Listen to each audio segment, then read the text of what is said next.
à toutes et à tous, j'espère que vous allez bien, que vous gardez le moral malgré tout ce qui se passe en ce moment. Donc aujourd'hui nous allons faire Europe. Vous avez vu, aujourd'hui je suis mieux. Je sais pas pourquoi l'autre jour j'étais dégueulasse. Non, c'est vraiment un truc de fou, il y a des jours où vous êtes trop bien, regardez franchement. La coupe, nickel. Le maquillage, ben finalement, je crois que c'est le bleu qui me va pas. Je sais pas, il y a un souci. Hein. L'éclairage, ça va, ça a l'air de coller. Donc je sais pas pourquoi mes deux dernières vidéos, j'étais dégueulasse. Bon, enfin voilà, c'est comme ça, c'est la vie. Il y a des jours où on l'est et des jours où on l'est pas. Donc déjà, je voulais remercier tous ceux qui me regardent et qui me soutiennent. Il y en a pas beaucoup, en parlant d'Europe, puisqu'on est sur l'Europe. Et donc, regardez Sam Zira, bon, je sais pas si vous connaissez, c'est un truc de télé-réalité, c'est un gay qui présente, et donc il avait un chroniqueur et qui disait, donc gay, bon, j'ai rien contre les gays, ok, on est bien d'accord, chacun est libre de faire ce qu'il veut, et il disait, moi j'aime bien, quand il y a des soirées, me mettre des robes, tu vois, voilà, des robes de soirée. Et à mon fils, je le regarde et je lui dis, putain, lui il est pas prêt. Il me dit, il est pas prêt de quoi? Je dis, ben, il est pas prêt de partir à la guerre, quoi. Tu vois? Voilà, il est pas prêt pour partir à la guerre. Ça c'est clair, j'ai dit, parce que putain, s'il aime me mettre des robes de soirée, quand il y a des galas, des réceptions, un anniversaire, je ne sais rien, et que tu l'envoies sur le front avec, bon, un FAMAS, il paraît que ça existe plus, c'est plus des FAMAS, bon, on s'en fout, un sac à dos, des chaussures militaires dans les tranchées, j'ai dit, c'est sûr que ça va être un choc pour lui, tu vois. J'ai, quoi que, peut-être il ira pas, parce que du coup, qu'il est wack, tu vois. Et donc il me dit, oui, surtout que moi je serai le premier à partir.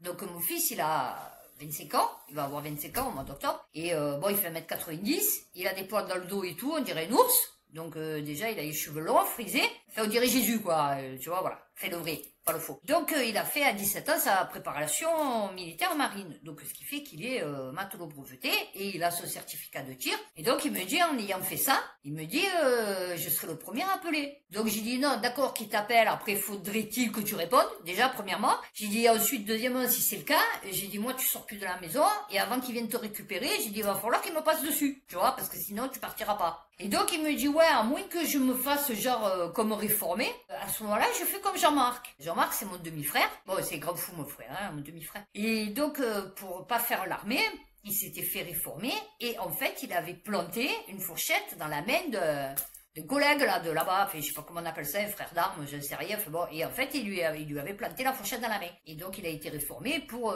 déséquilibre mental. Non, non, c'est nous, la famille, elle est super top. Et donc, il me dit, je fais comme lui. J'ai dit, tiens, malade mental. Et j'ai dit, parti comme c'est parti. J'ai dit, tu vas être le premier si tu fais ça. J'ai dit, il faut dire, lui, c'est un fou furieux. Donc, ce qui fait qu'on l'envoie en première ligne. J'ai dit, non, justement, le contraire, faut que tu te mettes en jupe. Et donc, on commence à se faire un délire là-dessus. Et donc, il me dit, ouais, j'y vais. J'ai dit, ouais, je me sens pélican et tout. J'ai dit, voilà, c'est ça. J'ai dit, tu vas, tu te mets une robe, tu vas à l'armée, tu dis, moi, je me sens pélican, et en plus, je suis enceinte. J'ai dit, normalement, tu la feras pas à l'armée. Et donc, on s'est fait une délire là-dessus, parce que bon, nous, on monte en puissance, chaque fois, vous me connaissez, et mon fils, il est pareil que moi, il est pire que moi, même. Donc, du coup, on est monté en puissance, et on s'est fait mort de rire. Donc, si vous voulez pas que vos enfants partent à la guerre, mettez-leur des robes, dites-leur qu'ils se prennent pour un lampadaire, un pélican, un micro, et qu'ils disent qu'il est enceinte. Et comme ça, au moins, ils seront sauvés, nos enfants. Voilà, c'était le petit moment détente, avant de commencer. Bon voilà, bien sûr, je n'ai pas de batterie, hein, comme d'habitude. Mais vraiment, elle me gonfle cette tablette, la vérité. Hein. Commence à me courir sur le haricot. Ah ouais, non mais... Non, ça va, je suis bien aujourd'hui, franchement, je suis contente. Hein. Ouais, non, aujourd'hui, je passe bien. Ouais, non, je pense que la couleur, c'était pas ça, je sais pas. Donc, on va parler de l'Europe, hélas. Voilà, qu'on va vous dire. Ouais, donc c'est sur le téléphone, ça va être compliqué, hein, je vous explique. Ben, on va parler d'économie, de pépettes. On va parler d'États-Unis aussi. Dans les brèves, bon, c'est un peu tout le monde, hein, voilà, la Serbie, la Bulgarie. Et par contre, alors, vidéo finale, j'en sais rien du tout, j'ai pas cherché. Je vais vous dire, je l'ai fait à l'arrache parce que ma fille, elle est pas là aujourd'hui. Donc, elle dort chez sa copine. Mon fils, il rentre à 7 heures. Donc du coup, je me suis dit, tiens, aujourd'hui, je vais en profiter pour tourner une vidéo. Donc du coup, effectivement, je n'ai pas la vidéo finale. Donc j'en sais rien, je chercherai une vidéo à vous mettre, je sais pas. Ça va être la surprise, voilà. On va commencer par Europe, États-Unis. Reuters. Donc je suis allée à la source. L'Europe finit dans le rouge avec les surtaxes US dans l'automobile. C'est fait exprès. Bah ouais, c'est fait exprès. C'est déballé ces Américains, parce que là, depuis des années, avec les Biden, Obama et tout, ils ont fait en sorte, vous voyez, que, ils sont gentils, c'est des démocrates, bon, c'est tout le contraire, hein. Au plus t'es démocrate, au plus t'es raciste, hein, je t'explique, bon, t'es raciste, impérialiste, génocidaire, enfin bon voilà. Que nous, on aime bien prendre le contraire de ce qui est bien pour nous. Et maintenant, ils ont mis Trump. Non, parce que Trump, il a pas été mis là par hasard. Et Trump, maintenant qu'on a tout pris des USA, il nous dit d'aller nous faire voir. Alors, selon Goldman Sachs, les prix des voitures aux États-Unis pourraient augmenter de 5 000 $ à 15 000 $. J'avais oublié de brancher sur ce secteur mon ordinateur. L'Europe finit dans le rouge avec les surtaxes US dans l'automobile. Et là, ils vous disent, l'Union européenne envisage de réduire ses importations d'acier face aux droits de douane américains. Je sais pas comment on va faire, hein. Non, parce que si on a plus d'acier, plus de plastique, plus de produits chimiques, plus d'emplois, plus d'industrie, parce que là aussi, il y en a encore des choses qui tombent. Je veux dire, à un moment donné, ça va être compliqué. Stéphane Séjourné, vice-président exécutif de la Commission européenne chargé de la stratégie industrielle. C'est compliqué. C'est compliqué.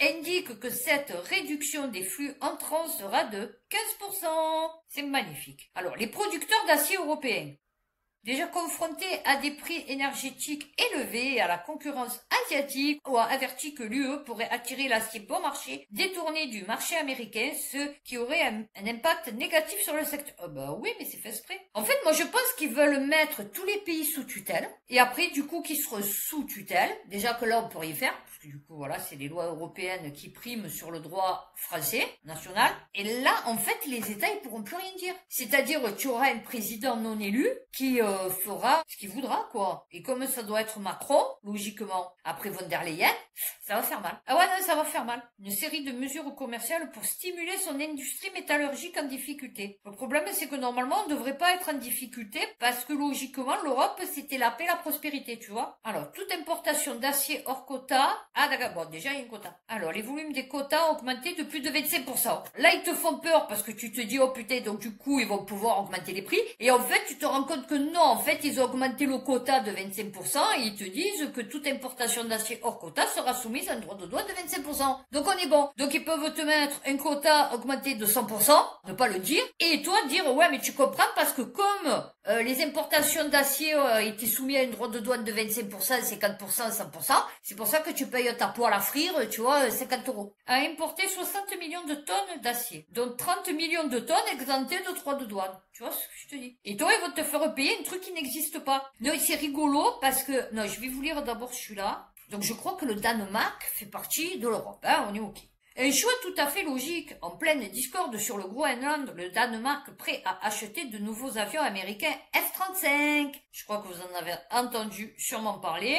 Alors, en plein conflit diplomatique avec les États-Unis, le ministre danois de la Défense a fait savoir à la presse locale que le pays envisageait de s'équiper avec de nouveaux F-35 américains. Donc, pas français. Hein, donc, l'industrialisation, rearm Europe. Ah ouais, non mais, laisse tomber quoi. Malgré les relations tendues avec Donald Trump. Ah bah oui, non mais Donald Trump, du moment qu'il s'agit de faire des pépettes, lui, il s'en fout. Hein. Il est tout à fait logique d'acquérir des F-35 supplémentaires. Bah oui, attends, on en a déjà. On va pas faire un truc qui est pas homogène, tu vois. Ça serait pas joli. C'est pas, voilà, si on prend des, je ne sais rien, des Rafales et des, je ne sais rien parce que je connais pas le nom des avions de guerre. Et si on prend des F-35, ça va être, tu vois, non, il faut que ça soit beau, joli, qu'on ait tous les mêmes, tu vois, voilà. Bon, je sais pas pourquoi il nous parle. Alors, les premiers des 27 F-35 déjà achetés et commandés par le Danemark devraient être opérationnels début avril. Et donc là, ouais, c'est pour ça que je vous ai mis celui-là, parce que du coup, ça m'a fait rire. BFM Business. Les États-Unis peuvent-ils désactiver à distance les chasseurs F-35 vendus à leurs alliés? Ouais, j'adore. Oh, j'ai pas de suite. On peut pas l'avoir ça, l'application. Ouais, j'ai fait un petit raccord maquillage parce que j'avais la bouche tordue.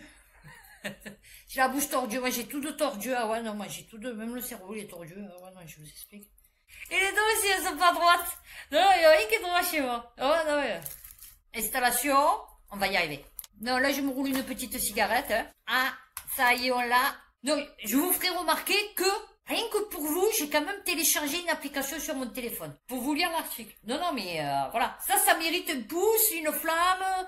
C'est super, voilà. Alors, le 17 mars, le nouveau Premier ministre canadien Mark Carney avait la volonté de partager, de bâtir des liens économiques, commerciaux et de défense plus solides entre alliés fiables. Sous-entendu, le Canada se méfie de son voisin américain. Oh bah oui.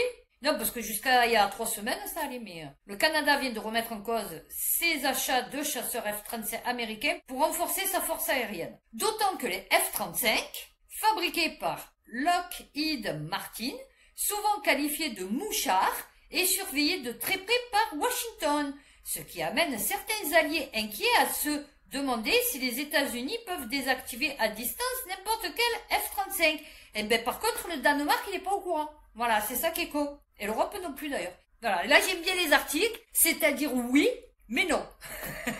Ou non, mais oui. Tu vois, voilà. Ils peuvent pas les désactiver, par contre ils peuvent surveiller, ils sont ultra connectés, et qui a besoin du réseau pour fonctionner, du logiciel Alice, indispensable pour commander des pièces détachées, assurer la maintenance, le briefing et le débriefing, ah oui, des missions, la trajectoire des missiles, oui, non. Ils sont autonomes. Alors, autant de données transférées dans les bases américaines de Fort Worth au Texas et Glynn en Floride. Alice a été modernisée au profit d'Odin, une plateforme logicielle censée mieux prendre en compte les intérêts souverains des pays. Bah oui, bien sûr. Non, mais tout à fait. Bref, un F-35 déclassé par rapport au modèle utilisé par les États-Unis, rajouter des coûts d'exploitation élevés, et voilà de quoi faire douter certains clients comme le Canada, l'Allemagne et même en cours de réflexion comme le Portugal. Eh ben, pas le Danemark. Donc oui, mais non. C'est-à-dire non, ils peuvent pas les désactiver, par contre, ils savent tout sur toi. Voilà ce que tu as fait, qu'est-ce que tu as survolé, les missiles que tu as tirés, comment tu les as tirés, si tu es SGAG, comme les patrouilles de la patrouille française qui se sont crachées, là, tous les deux, je sais pas pourquoi. Ouais, je m'enlève les chaussettes, j'ai chaud aux pieds. Non, je vous dis, cette vidéo, elle serait un peu chelou, parce que je vois qu'au plus c'est chelou, au plus ça plaît. Donc du coup, maintenant, je vais plus me gêner, tu vois. Voilà, je vais faire un peu ce que je veux. Encore une bonne nouvelle. Christine Lagarde. Non, n'empêche, j'aimerais bien avoir sa couleur de cheveux. Tu vois, voilà. Parce que là, en fait, tout le monde, vous voyez, on croit que c'est blond. Mais en fait, c'est pas blond. C'est blanc. J'ai les cheveux blancs. Et en fait, on dirait que j'ai pas les cheveux blancs. C'est bizarre. Hein, c'est bizarre. J'aimerais bien avoir les cheveux blancs quand même. Nacré, là. Bon, quoi qu'elle doit payer ses 100 € le coiffeur. Mais, BFM Crypto, votre argent ne vous appartiendra plus. L'euro numérique annoncé par la BCE fait face à une vague de désinformation. Oh bon oui, ben non. C'est pas qu'il t'appartiendra plus. C'est que tu en auras plus le contrôle. C'est tout. Non, mais il t'appartiendra toujours. C'est-à-dire, il y aura ton nom sur le compte, tu vois. Mais par contre, le jour où ils veulent te le prendre, ils te le prennent. Ou ils veulent te le couper, ils te le coupent, tu vois. Une forme électronique de monnaie. Non, c'est une monnaie électronique. C'est pas une forme électronique de monnaie. C'est une monnaie électronique. Rappelez qu'une phase préparatoire du projet s'achèverait en octobre 2025. Les réseaux sociaux se sont enflammés pour rien encore. Oh, bon oui. Ah voilà. Sont enflammés de messages trompeurs annonçant un lancement imminent. Voilà, c'est tout. Donc en fait, là, ce qu'ils disent au début, votre argent ne vous appartiendra plus. L'euro numérique annoncé par la BCE fait face à une vague de désinformation. La désinformation étant sur la date. Voilà. C'est-à-dire, c'est pas imminent, ça sera qu'en 2028. Donc, en 2028, votre argent ne vous appartiendra plus. Il y a personne qui fait des analyses aussi fines que moi. D'autres idées fausses associées de longue date au projet ont refait surface. L'euro numérique signifierait la fin de l'argent liquide. Ben ouais, un peu, hein. Permettrait à la BCE de bloquer les paiements ou d'accéder à l'épargne. Par Nicolas Dupont-Aignan. Oh, debout la France. Oui, c'est pour ça. Pour Vicky Van Eck, directrice exécutive de l'ONG Positive Money Europe, c'est pas ce que c'est, encore une qui est payée à rien faire, cette désinformation révèle une méfiance envers les institutions centralisées, c'est tout. Mais de toute façon, quand tu payes avec ta carte, c'est déjà numérique, c'est pas de l'argent. Donc, du coup, ils peuvent te couper aussi, là, tu vois. Je veux dire, ils font ce qu'ils veulent de ton argent, les banques. Pour moi, c'est pareil, que tu aies un euro numérique, ou que tu aies un euro comme ça avec les cartes bleues, c'est pareil pour moi. Puisque ta carte, tu la perds, c'est mort. On te la vole, c'est mort. Elle est désactivée, c'est mort. Moi, mon fils, il est parti en Italie. Ben, je sais pas pourquoi sa carte, elle a pas voulu fonctionner. Il pouvait pas payer avec sa carte bleue. Donc, ça existe déjà, tout ça, tu vois. Donc là, tu es en train de nous faire, en fait, un caca nerveux tous, hein, que ce soit sur les réseaux sociaux, sur l'euro numérique, mais ça fait longtemps qu'il existe du coup. Ah oui, alors celui-là rigolo, celui-là j'ai bien aimé, après on passe au bref. Le Monde, en Allemagne, les députés adoptent un plan d'investissement historique pour réarmer le pays, porté par le futur chancelier Friedrich Merz. Ça donne pas bien, c'était mieux Scholz. Ah ouais, là, Merz, c'est pas, ça m'inspire pas. Le projet de loi prévoit une réforme du frein à la dette afin de permettre une augmentation massive des emprunts en vue de soutenir les dépenses militaires et de stimuler la croissance du pays. Mais si tu fais des emprunts, tu fais de la dette, chérie. Moi, quand je fais un emprunt, je m'endette. C'est compliqué maintenant, hein, c'est compliqué. Le projet de loi prévoit une réforme du frein à la dette afin de permettre une augmentation massive des emprunts en vue de soutenir les dépenses militaires et de stimuler la croissance. Ok, on sait pas comment elle peut être stimulée la croissance si tu fais des emprunts, mais bon. Les députés ont également validé la création d'un fonds d'infrastructure doté de 500 milliards. Ils sont riches les Allemands. Pas de souci. Et là, donc, j'ai trouvé celui-là. Non, parce que pour vous dire, 20 minutes, le méga plan de relance allemand à 500 milliards, catastrophe ou bénédiction pour l'économie française? Non, mais oui. Oui, voilà. C'est flou. Par effet ricochet, cette décision va-t-elle appauvrir la France ou au contraire participer à sa propre relance économique? Les Allemands qui veulent creuser de la dette en voilà un procès historique, car il est temps de trancher. Berlin va-t-elle se montrer coupable avec ce plan de relance plombant l'économie française? Ou au contraire, doit être oui, non, parce que le mec il s'est cru, il s'est cru avocat. Alors, nous nous sommes auto-flagellés depuis des années sur la dette française, ce n'est pas pour fêter aujourd'hui la décision allemande. Une dette, quel que soit le pays, est une catastrophe, veut croire Marc Toiti. Alors si Toiti l'a dit. Jusqu'à présent, en Europe, c'était la France et sa dette colossale qui émettait le plus d'obligations d'État. Les marchés financiers se chargent de rembourser, moyennant des intérêts. L'Allemagne, qui a écarté la piste des impôts pour rembourser ses investissements, va donc à son tour produire massivement des obligations d'État pour sa nouvelle dette. C'est un coup de poignard contre la France! Voilà. Non, c'est bien. Voilà, tout ça parce que eux, ils sont notés AAA, alors que nous, on est notés AA- et que peut-être on va descendre à A. Bon, une note hypothétique sortie des cerveaux malades, mais voilà, donc du coup, on va trinquer. Non, et c'est bien, c'était pour vous montrer, voyez, comme quoi, autant on avait une bonne nouvelle, puisqu'ils allaient sortir 500 milliards, autant après on en a une mauvaise, puisque du coup, ça va plomber notre économie. Eh bien, on passe au bref. Alors là, je fais mélanger, hein, ouais, non, parce que je vais pas m'emmerder. Heure active, la Bulgarie risque de perdre 2,5 milliards d'euros. J'avais lu 25. Non, mais, j'allais dire, putain, ça fait beaucoup. 2,5 milliards d'euros de fonds sociaux européens pour le climat. Ah bah oui, pourquoi ça se réchauffe chez eux? Ça se réchauffe en Bulgarie? Non, je sais pas, est-ce que ça se réchauffe en Bulgarie? Ah bah d'ailleurs, vous avez vu Macron, il a donné 2 milliards encore de vos sous-sous. Eh ouais, il les a donnés à Zézé. Ah ouais, à Zézé. Ah ouais, les sous-sous à Zézé. Ah oui, non mais, de son retard dans la préparation de son plan national. Eh oui, non mais c'est sûr.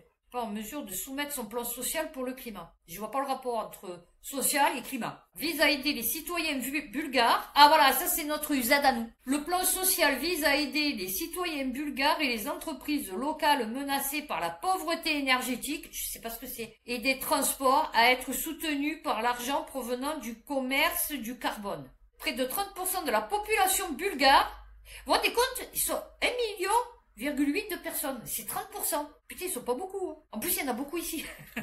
Donc, à mon avis, ils doivent être un peu moins là.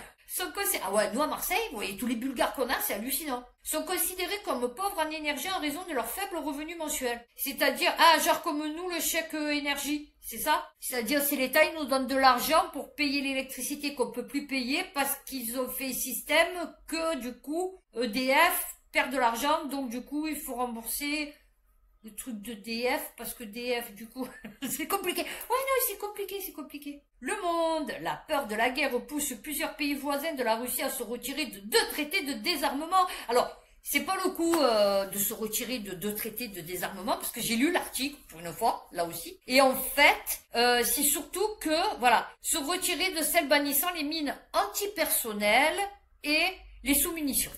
Voilà. Le truc le plus pourri, quoi. Non, c'est bien. Alors, c'est qui? Donc, c'est la Lituanie a quitté la convention d'Oslo interdisant les bombes à sous-munitions, tandis que la Pologne et les 3 pays baltes ont annoncé... Mais quels pays baltes? Oui. Non, mais d'accord, mais c'est quoi les pays baltes? Bon, vous chercherez ce que c'est Pays Baltes. Mais bon, voilà. Non, c'est bien. Moi, j'estime que, franchement, ça va. On va dans le bon sens. Là, on va vers la paix. Ouais, là, on va vers la paix. Alors, celle-là, vous l'avez entendu. Le Monde, au Royaume-Uni, le gouvernement travailliste coupe dans les aides aux handicapés. Oh, bon, oui, attends, il nous faut chier, ces handicapés. Pour pas crever ou quoi? Non, mais franchement, parasite de l'État. Ah ouais, non, mais. Alors, 3,7 millions de Britanniques. Vous vous rendez compte, en vérité, la dernière fois, alors, attendez, je crois que c'est 1 million d'autistes, je crois, en France. Vous prenez tous les gens qui ont des handicaps, ça représente un quart de la population. Vous voyez, par exemple, comme moi, RQTH, bon, c'est mon dos et tout, ok, c'est là-dedans aussi que ça va pas. Et je peux pas travailler comme tout le monde, il me faut imitant, il me faut, bon, et il y en a plein de gens comme ça, vous voyez, qui peuvent pas physiquement travailler et tout. Et en fait, je suis sûre que ça représente un quart de la population. Ou atteinte d'une maladie de longue durée. Eh ben oui! Pourquoi elle est longue?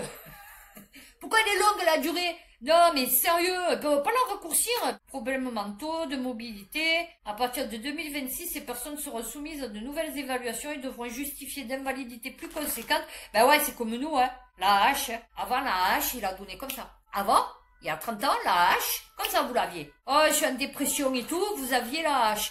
Maintenant, pour avoir la hache, vous êtes malade ou quoi?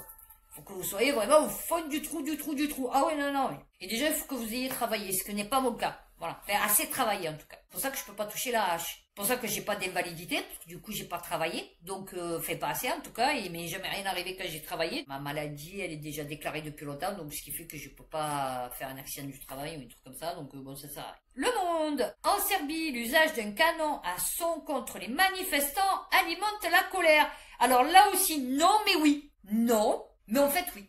Sous la pression, le gouvernement a reconnu posséder cette arme, jamais utilisée jusque-là en Europe, mais ni l'avoir utilisée contre la foule protestant contre la corruption. Ah ben non. En fait, ils se sont retrouvés aimantés sur le teco. Tu vois, c'est pour ça que ça a fait une ligne au milieu. Il y a une raie. Tu vois, voilà. C'est-à-dire, il y a tout le monde qui était groupé, puis à un moment donné, ça s'est scindé en deux et chacun est parti de son côté. Donc je me doute qu'il y a eu un effet sûrement aimant. Ou alors un truc qui est passé au milieu d'un coup, une espèce de super flash, une espèce de super héros qui a scindé la foule en deux, comme pour laisser passer un vortex invisible dont la durée n'excède pas quelques secondes. Ah ouais, c'est ce que je viens de dire, flash. Non, c'est bien, parce que là au moins si tu voulais qu'il y ait une espèce de moulon et des morts, c'était bien. Non, voilà, alors oui mais non. Donc oui, ils en ont, mais non, ils l'ont pas utilisé. Mais non. France Info, la pêche au chalut de fond coûte entre 330 millions et 11 milliards. Non, la fourchette est grande. Vraiment, c'est vraiment... on est sur de la grosse fourchette, là. Parce qu'entre 330 millions et 11 milliards, oui, ça fait beaucoup quand même. Non, ça fait beaucoup. En Europe. Notamment à cause des émissions de CO2. Voilà, comme ils peuvent pas chiffrer, donc ils te sortent les chiffres. 330 millions à 11 milliards, bon, c'est pas d'où ils l'ont pondu. Ben ouais, c'est à cause des émissions de CO2, bien sûr. Franchement, à cause de quoi? Non, c'est pas parce qu'ils raclent le fond des océans qu'après il y a plus de poissons et tout. Non, c'est le CO2. Henrik Sala a mesuré le coût. Voilà, donc il nous a sorti 330 millions et 11 milliards. La fourchette des coûts est large.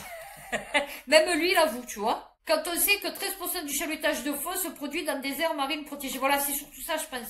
Euractiv, 22 ans après, la Norvège et l'Islande s'apprêtent à adopter les règles de l'UE relatives aux OGM. Oui, alors, sur quoi? Non, parce que du coup, je me suis dit, qu'est-ce qu'ils plantent? Et des aliments pour animaux génétiquement modifiés. Je sais pas, comment? Comment on a des animaux génétiquement modifiés en Europe? On mange des animaux génétiquement modifiés? Ce qui dit, depuis que l'UE a adopté sa législation de 2003 sur l'autorisation de mise sur le marché des denrées alimentaires et des aliments pour animaux génétiquement modifiés. C'est les animaux qui sont génétiquement modifiés ou c'est les denrées alimentaires et les aliments génétiquement modifiés pour animaux, il fallait dire.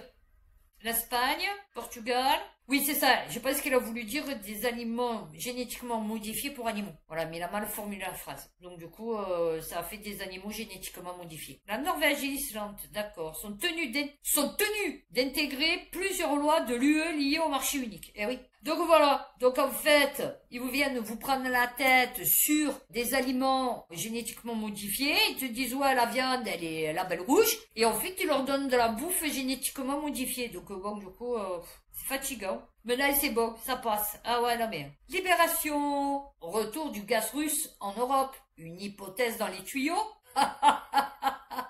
C'est humour. Putain, franchement, il devrait m'engager. Sérieux. Non, ça va, il a de l'humour, lui, qui sait. Le rapprochement russo-américain alimente les spéculations sur une levée des sanctions contre les hydrocarbures russes. Cette potentielle aubaine pour Moscou reste toutefois très incertaine. Ben là, ils sont en train de dire, oh, putain, on va reprendre du gaz russe, mais les Russes, ils savent pas trop, en fait. Alors que non, en fait, on va reprendre du gaz russe, parce qu'on en a plus. Ah, m'a fait rire, celle-là. Non, celle-là, elle m'a fait rire. Et je vous expliquerai, parce que j'ai l'autre, dans International. Heure active, confrontée à une flambée du prix des œufs, les Américains sollicitent l'aide des Européens. Faut savoir que nous, on n'a plus d'œufs. Je suis allée encore à Auchan, il n'y a pas d'œufs. À cause des musulmans. Les musulmans, vous commencez à nous faire caguer, hein, à manger trop d'œufs, là, je sais pas ce que vous avez, cette année, hein. Bon, du coup, ça fait 40 ans qu'ils sont là, les musulmans, il n'y a jamais eu pénurie d'œufs. Mais là, cette année, je sais pas pourquoi les musulmans ont décidé de manger des œufs. Et là, on va aider les Américains, parce que eux, je sais pourquoi ils ont plus d'œufs. Non, parce que eux, au moins, on sait pourquoi ils ont plus d'œufs. Nous, on sait pas. Voilà. Nous, c'est la faute des musulmans, des islamistes, des djihadistes, je sais pas. Allemand, Espagne, France, Pays-Bas, Italie, demande. Ouais, d'accord. Mais nous, on n'en a pas. La Turquie a accepté de fournir aux États-Unis 15 000 tonnes d'œufs. Ah, eh ben, tu vois. Par conséquent, toutes les exportations d'œufs de l'UE devraient subir un traitement supplémentaire. Et oui, donc ils vont pas les prendre. Mais nous, on aimerait bien en avoir. Non, parce que nous, on les lave pas. Bon, je sais pas pourquoi ils les lavent. Mais, ah oui, la salmonelle, je sais pas quoi, là, les trucs sur les œufs. Donc, vidéo finale. Vidéo surprise. Hein, donc, je peux pas vous dire de quoi ça parle, parce que je ne sais rien du tout. Cet appareil fabriqué en Estonie permet aux personnes malvoyantes de ressentir leur environnement autrement. Porté sur la tête, il envoie de légers signaux tactiles sur le front, traduisant la présence, la forme et la distance des objets en temps réel. Conçu par l'entreprise SeptSense, le dispositif, appelé SuperBrain 1, repose sur une technologie nommée Telehaptic Sight, qui crée un espace haptique projeté à l'avant de l'utilisateur. Il intègre une intelligence artificielle capable d'interpréter la taille, la direction et le mouvement des éléments détectés sans nécessité de connexion Internet. La plupart des utilisateurs parviennent à comprendre son fonctionnement dès les premières minutes, grâce à une interface intuitive. Léger, silencieux et autonome, il s'utilise facilement en parallèle d'aides traditionnelles, sans gêner l'audition ni la mobilité. Ce genre d'innovation ouvre une nouvelle voie vers l'autonomie sensorielle. Elle ne remplace pas la vue, mais offre une autre manière de lire l'espace. Dans un monde de plus en plus numérique, c'est peut-être l'une des avancées les plus humaines de la technologie. Ben voilà, j'espère que cette vidéo vous aura plu, si j'en ai trouvé une, parce que du coup, peut-être j'en ai pas mis, parce que j'en ai pas trouvé. Et d'ici ma prochaine vidéo internationale, voilà, avec que du bon, que du beau encore, hein, comme d'habitude. Prenez soin de vous, parce qu'il y a personne qui le fera à votre place. Faites attention à vous, parce que là aussi, il y a personne qui va le faire à votre place. À bientôt pour une prochaine vidéo.